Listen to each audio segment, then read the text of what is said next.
CM Revanth పై deputy CM సహా మంత్రులు భగ్గుమన్నారు. రాష్ట్రంలో జరుగుతున్న పరిణామాలను కాంగ్రెస్ అగ్రనేత రాహుల్ గాంధీకి పూసగుచ్చినట్టు వివరించినట్టు సమాచారం. రాష్ట్రంలో టీడీపీ పునరుజ్జీవం కోసం రేవంత్ ప్రయత్నిస్తున్నారని విశ్వసనీయంగా తెలిసింది.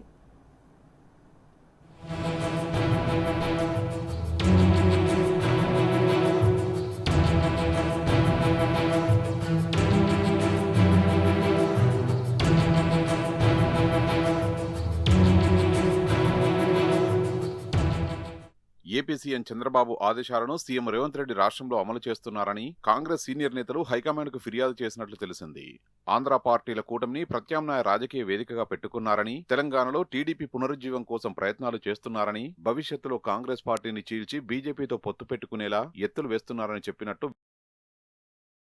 ఏఐసీసీ అధ్యక్షుడు మల్లికార్జున ఖర్గే నివాసంలో రాష్ట్ర మంత్రులు, రాష్ట్ర కాంగ్రెస్ ఇన్ఛార్జ్ మీనాక్షి నటరాజన్, టీపీసీసీ అధ్యక్షుడు మహేష్ కుమార్ గౌడ్తో పార్టీ అధిష్టానం కీలక సమావేశం నిర్వహించింది. సీఎం రేవంత్ రెడ్డిపై మంత్రులు దుమ్మెత్తిపోసినట్లు సమాచారం. మూసీ ప్రక్షాళన, సుందరీకరణ ప్రాజెక్టు పేరుతో నదీ తీరంలో సేకరించిన భూమిని స్పెషల్ ఎకనామిక్ టూరిజం జోన్ గా మార్చి చంద్రబాబు సూచించిన ఓ మల్టీనేషనల్ కంపెనీకి మానిటైజేషన్ పద్ధతిలో 99 ఏళ్లకు లీజుకు ఇవ్వబోతున్నట్లు సీనియర్ మంత్రులు రాహుల్ గాంధీకి ఫిర్యాదు చేసినట్లు తెలిసింది.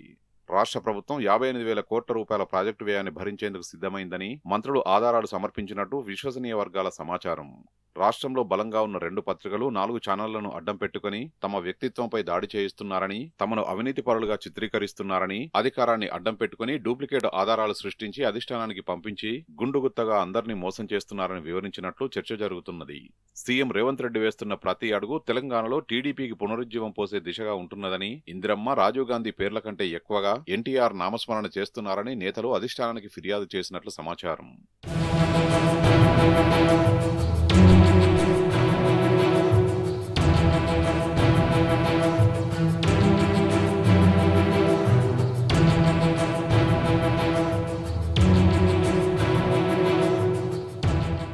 ఏఐసీసీ అధ్యక్షుడు మల్లికార్జున ఖర్గే, కాంగ్రెస్ అగ్రనేత రాహుల్ గాంధీ తొలిసారిగా అసలు కాంగ్రెస్ నేతల మొర ఆలకించినట్టు విశ్వసనీయంగా తెలిసింది. తొలుత రాష్ట్ర నేతలందరితో ఉమ్మడిగా సమావేశమయ్యారని, తర్వాత ఉత్తమ్ కుమార్ రెడ్డి, బట్టి విక్రమార్క తదితర నేతల విజ్ఞప్తి మేరకు ఒక్కొక్కరిని పిలిచి మాట్లాడినట్లు సమాచారం. డిప్యూటీ సీఎం బట్టి విక్రమార్క, మంత్రులు ఉత్తమ్ కుమార్ రెడ్డి, కొండా సురేఖ, పొంగులేటి శ్రీనివాసరెడ్డి, వాకిడి శ్రీహరితో విడివిడిగా మాట్లాడి అభిప్రాయాలు తీసుకున్నట్లు విశ్వసనీయంగా తెలిసింది. మేడారం జాతర టెండర్లలో మంత్రుల మధ్య విభేదాలు, అవినీతి ఆరోపణలు, నైని బొగ్గు గనుల కుంభకోణంలో మంత్రులు బట్టి విక్రమార్క, కోమటిరెడ్డి వెంకటరెడ్డి, మరికొందరు మంత్రులపై సొంత పార్టీ ఎమ్మెల్యేలు ఫిర్యాదు చేయడం, సీనియర్ ఎమ్మెల్యే కోమటిరెడ్డి రాజగోపాల్ రెడ్డి ఇటీవల సీఎం రేవంత్ రెడ్డిని టార్గెట్ చేస్తూ చేసిన వ్యాఖ్యలు, ప్రభుత్వం 2 ఏళ్ల పరిపాలనా ప్రోగ్రెస్ రిపోర్ట్, నామినేటెడ్ పోస్టుల భర్తీ తదితర అంశాలపై అధిష్టానం సీరియస్ గా చర్చించినట్టు సమాచారం. కాంగ్రెస్ నేతలు మీడియా ముందు అంతా బాగా జరిగిందని చెబుతున్నా సమావేశం మాత్రం వాడివేడిగానే సాగినట్లు విశ్వసనీయంగా తెలిసింది.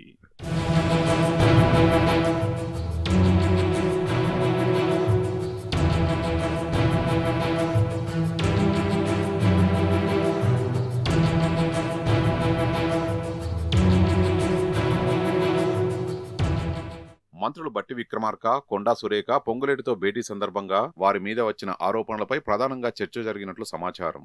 నైని బొగ్గు గనుల కుంభకోణం, వ్యాపారవేత్త కణతపై తుపాకీ పెట్టిన ఘటన, కొండా సురేఖ ఇంటికి పోలీసులు వెళ్లడం తదితర అంశాల మీద రాహుల్ గాంధీ సమాచారం అడిగినట్లు తెలిసింది. దీంతో మంత్రులు తమ వైపు నుంచి వివరణ ఇచ్చుకున్న తర్వాత రేవంత్ రెడ్డిని టార్గెట్ చేసినట్టు సమాచారం. తమ శాఖల్లో ముఖ్యమంత్రి జోక్యం మితిమీరిపోయిందని ఆగ్రహం వ్యక్తం చేశారట. తన అనుకూల బ్యూరోక్రాట్లను తమ శాఖల్లో హెచ్ఓడీలుగా నియమించారని, తమకు కనీస సమాచారం లేకుండా హెచ్ఓడీలతో దిగువస్థాయి కీలకాధికారులకు పోస్టింగ్లు ఇచ్చారని, తమ ప్రమేయం లేకుండా ఆయా శాఖల్లో రోజువారీ నివేదికల్ని తెప్పించుకుంటున్నారని మంత్రులు అధిష్టానం దృష్టికి తీసుకువెళ్లినట్లు సమాచారం.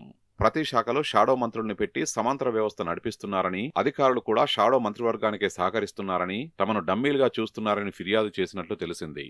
తాము ఫైల్ రిజెక్ట్ చేసినా నేరుగా సీఎం వద్దకు పంపుతున్నారని చెప్పినట్లు సమాచారం.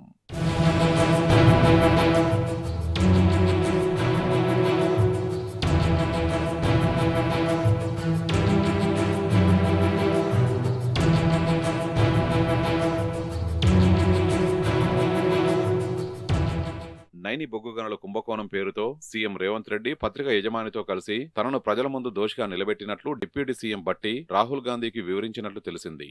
తనను రాజకీయంగా బదనం చేసేందుకే నైని గనుల కాంట్రాక్టును తెరపైకి తెచ్చారని ఆందోళన వ్యక్తం చేసినట్లు సమాచారం. కాంట్రాక్టు కన్ఫర్మేషన్ కాకముందే తాను ఎలా అవినీతికి పాల్పడతానని బట్టి వివరణ ఇచ్చినట్లు తెలిసింది. మూసీ ప్రక్షాళన, సుందరీకరణ ప్రాజెక్టు కుంభకోణం ప్రజల దృష్టికి రాకుండా ఉండేందుకే బొగ్గు గనుల కుంభకోణాన్ని సృష్టించి మీడియాకు వదిలారని రాహుల్ గాంధీకి ఫిర్యాదు చేసినట్లు చర్చించుకుంటున్నారు. నదీ తీరం భూముల స్వాధీనం కోసం నోటిఫికేషన్ ఇచ్చారని, ఈ భూములను స్పెషల్ ఎకానమిక్ టూరిజం జోన్లుగా మార్చేందుకు ప్రయత్నాలు జరుగుతున్నట్లు చెప్పారట.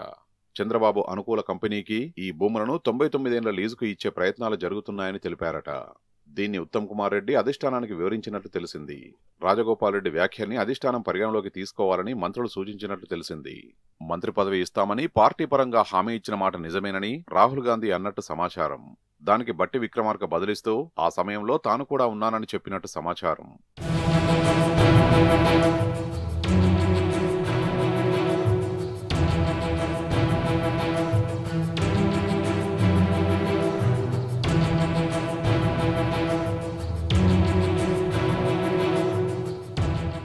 ఏఐసీసీ దూత మీనాక్షి నటరాజన్ మంత్రి ఉత్తమ్ నుంచి మాత్రం అధిష్టానం జడ్జిమెంట్ తరహా సమాచారమే అడిగినట్టు తెలిసింది. రాష్ట్రంలో జరుగుతున్న వాస్తవ పరిస్థితిపై ఫోకస్ చేసి అడిగినట్లు సమాచారం. ఏపీ మంత్రి లోకేష్ పేషీ చెప్తే తెలంగాణలో కాంట్రాక్టు పనులు ఇస్తున్నట్టు ఫిర్యాదు చేశారట. కాంగ్రెస్ నేతల్ని రాజకీయంగా బలహీనపరిచి అవసరమైన సమయంలో తన వెంట కలిసి వచ్చే వలసవాదులకే సీఎం ప్రాముఖ్యత ఇస్తున్నారని, కాంట్రాక్టులు పదవులు వారికే కట్టబెడుతున్నారని వివరించినట్లు తెలిసింది. రాష్ట్రంలో మూడో రాజకీయ ప్రత్యామ్నాయ శక్తికి ఒక వేదిక సిద్ధమవుతుందని, దానికి ప్రత్యక్షంగా రేవంత్ రెడ్డి సహకరిస్తున్నారని ఆరోపించినట్లు గుసగుసలు వినిపిస్తున్నాయి.